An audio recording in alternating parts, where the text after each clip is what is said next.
Otep, Otep, Otep la famille. Il y a un événement que nous n'avons pas assez commenté ces derniers jours, n'est-ce pas, le fait que l'association de soutien à l'imam Dicko a été dissoute.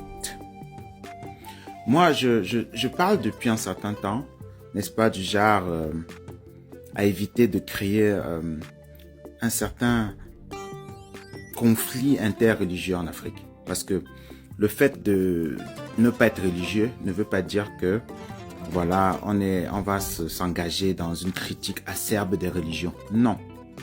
Mais il faut que les Africains sachent que depuis la destruction de la Libye, l'OTAN avait armé les terroristes de Daesh, qu'on appelle ISIS, pour participer au conflit contre Kadhafi.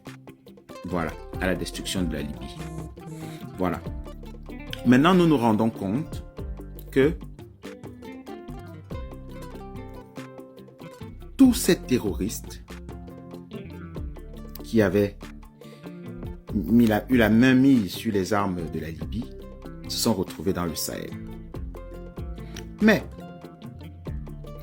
le truc qui est caché derrière que vous ne savez pas, c'est que le projet de cet ordre mondial, comme une alliance entre les Arabes du Qatar, de l'Arabie Saoudite, et naturellement, et l'OTAN.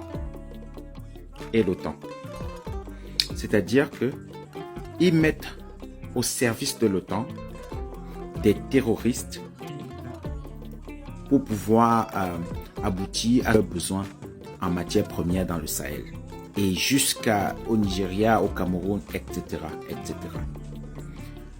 Les imams comme celui que vous voyez derrière moi là, celui-là, vous le voyez, ils sont cooptés par le Qatar. Ils sont en lien étroit avec les gens qui, je ne veux pas utiliser des termes péjoratifs, mais avec des gens qui favorisent la montée de l'État islamique. Ce projet n'est pas d'islamiser les Qataris ou les Arabes de l'Arabie Saoudite ou d'ailleurs de ces régions-là, mais il est plutôt de venir recoloniser l'Afrique. Voilà le but de la création de ISIS, comme l'a dit d'ailleurs Donald Trump dans une de ses allocutions, n'est-ce pas? Il avait dit que c'est Obama, avec ses complices de l'OTAN, mais son et Hillary Clinton. On a déjà fait une publication là-dessus. L'imam Dicko est donc une des figures phares de cette islamisation radicale au Mali. Le gouvernement malien est conscient du fait que ce monsieur est en étroite collaboration avec des islamistes en Algérie, au Qatar et dans le monde arabe en général. Cela dit, ils sont tous conscients que tous les jeunes désœuvrés qui se retrouvent dans les rangs des terroristes, n'est-ce pas, sont des jeunes qui écoutent ce que ce monsieur dit.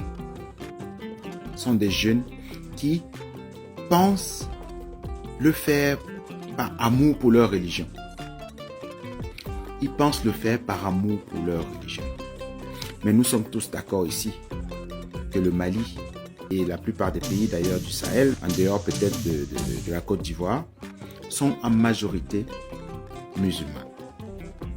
Je crois que nous tous, nous le savons. Alors, c'est quoi l'intérêt des groupes terroristes de vouloir islamiser les musulmans? Donc, il y a un plan derrière. Il y a un mois, un avion qatari a décollé du Sahel et a été stoppé en Algérie avec de l'or venant du Mali. Ces gens-là mettent des chefs terroristes partout où il y a des mines d'or et d'autres matières premières. Le seul objectif qu'ils ont, c'est de pouvoir piller le Mali, piller l'Afrique. Vous allez vous rendre compte que tous les pays, toutes les zones où ils sont en mouvance sont des zones où il y a beaucoup de matières premières. Il y a beaucoup de pétrole, il y a beaucoup d'or, etc., etc. Si on parle du Niger, vous savez ce qu'il y a là-bas. Donc, c'est une bonne nouvelle que de savoir que le gouvernement malien est en train de comprendre la supercherie qui se cache derrière ces histoires des imams et consorts. Voilà. Après avoir inauguré il y a 4 semaines, je peux dire le grand temple des traditions africaines au Mali, le Burkina Faso a décrété le 15 mai comme journée de commémoration de nos traditions et de nos coutumes. Ça veut dire que nous sommes en train de comprendre. Nous nous battons contre qui dans le Sahel? Quand tous les Africains vont se poser ces questions, ils ne vont plus avoir aucun doute. Ces gens sont envoyés, sont financés, sont armés par des néocolons arabes et occidentaux. Voilà. Je vais m'arrêter là parce qu'il fallait que je parle de ce sujet avant que on ne passe à d'autres thèmes d'actualité, parce que tous les jours, on dort, on se réveille, il y a de nouveaux dossiers à la famille. Au TEP, au TEP, au TEP.